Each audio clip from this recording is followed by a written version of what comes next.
안녕하세요. 오늘은 조선왕 시크릿 파일 세종편을 소개합니다. 세종은 조선 제4대 왕으로서 팔방미인 깐깐한 가부장으로 정의할 수 있습니다. 이 책은 그들의 업적이 아니라 인성과 사생활에 초점을 맞춰 새로운 이야기를 들려줍니다. 우리가 알고 있던 조선 왕들의 강인하고 포용적인 모습과는 다른 지극히 인간적이고 색다른 면을 엿볼 수 있습니다. 그러면 책의 주요 내용을 살펴보도록 하겠습니다. 궁중의 외로운 소년. 1408년 2월 16일 궁중에서 한 소년이 결혼식을 올렸다. 나이 12살 꼬마 신랑이었다. 그 어린 소년이 2살 많은 소녀에게 장가를 들었다. 소년의 이름은 도, 군호는 충령으로 훗날의 세종이다. 신부가 된 소년은 당시 우부대원, 우부승지 시몬의 딸, 곧 소원왕후 심씨였다.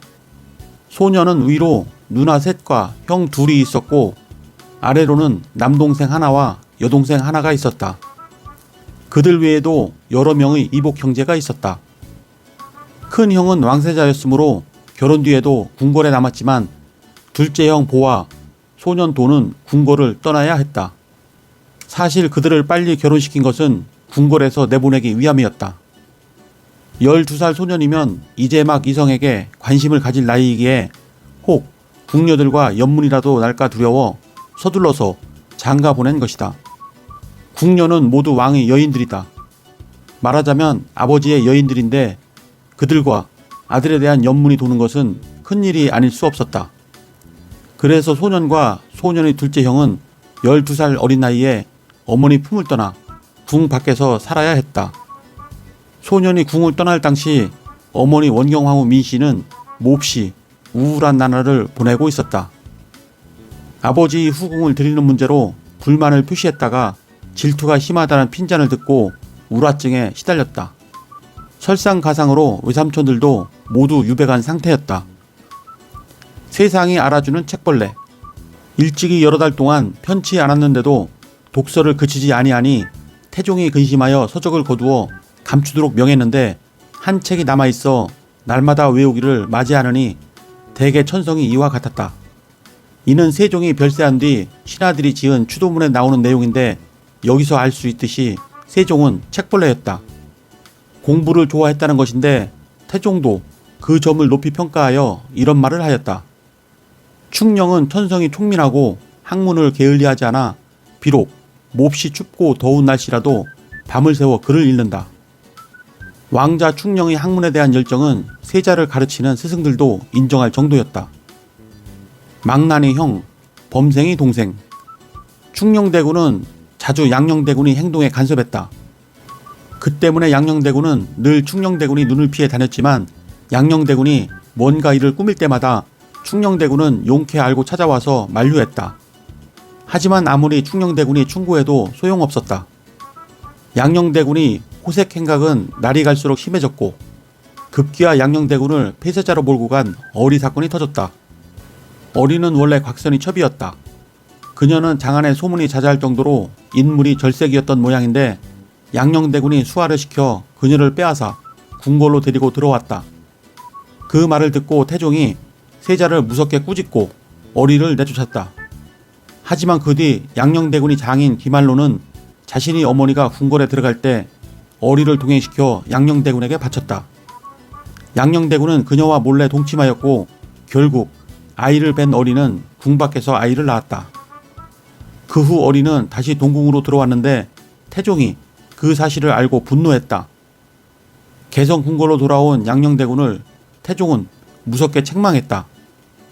대전에서 물러난 양녕대군은 분을 이기지 못하고 태종에게 따지고자 하였다.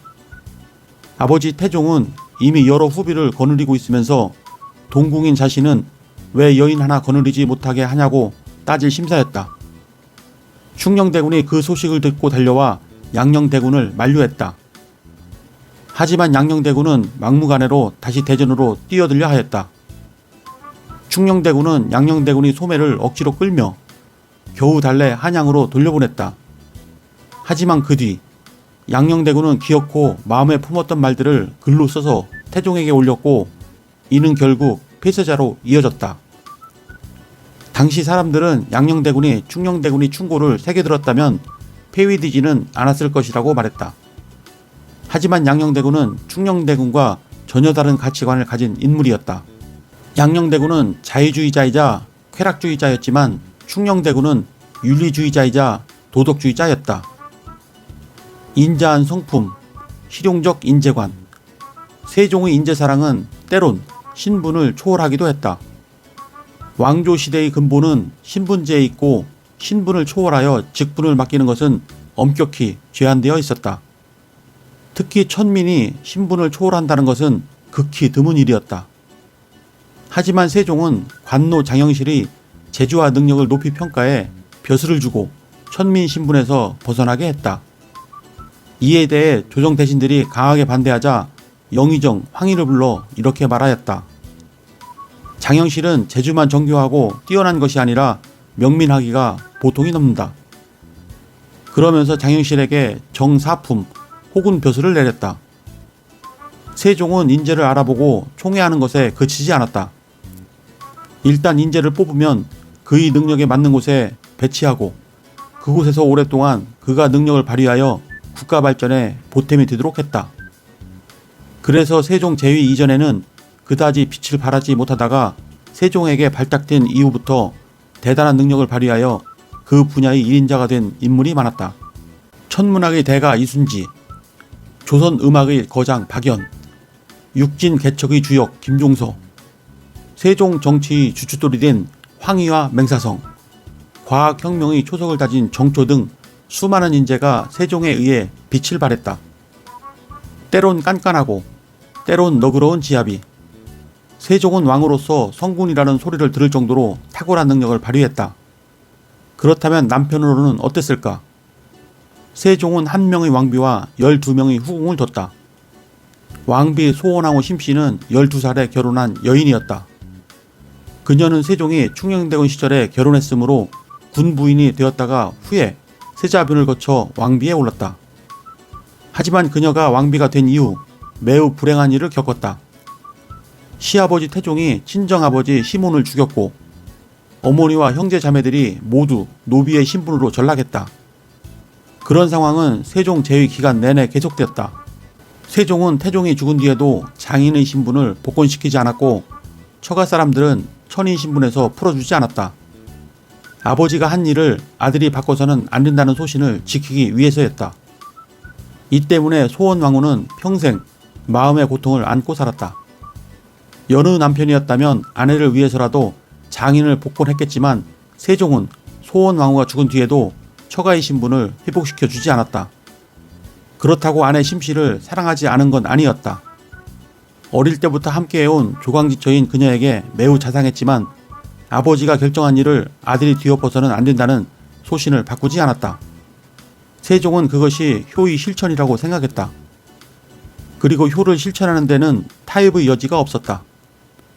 흔히 남편이 효자면 아내가 힘들다는 말이 있는데 세종이 딱 그랬다. 조금만 융통성을 발휘하면 사랑하는 아내가 고통에서 벗어날 수 있었는데도 세종은 여지를 주지 않았다. 참으로 비정한 남편이었다. 그런 깐깐한 면모는 후궁들에게도 마찬가지였다. 소원왕후 외에 세종이 가까이한 여인은 모두 12명이었는데 그중 정식으로 후궁 반열에 오른 사람은 8명이었다. 나머지 4명은 후궁의 반열에 오르지 못했다. 이들 4명은 상궁 출신인데 원래 상궁은 임금과 동침하거나 아이를 낳아도 후궁이 될 수 없다는 법도였다. 이 법도는 세종이 정했다. 이를 지키기 위해 세종은 자신이 아이까지 낳은 상궁들에게 후궁 자리를 주지 않았다. 네, 이상으로 책의 주요 내용을 살펴보았고요. 세종은 생전에 몸 상태가 좋지 않았습니다. 젊어서부터 앓고 있던 당뇨와 종기, 중풍, 망막증 등 한꺼번에 여러 질병을 앓고 있었습니다. 그럼에도 불구하고 우리나라 조선 역사상 가장 뛰어난 업적을 남긴 왕이었습니다. 조선 제4대 왕 세종 이야기를 재미있게 시청하셨다면 구독과 좋아요 부탁드립니다. 그러면 다음 시간에 뵙겠습니다. 감사합니다.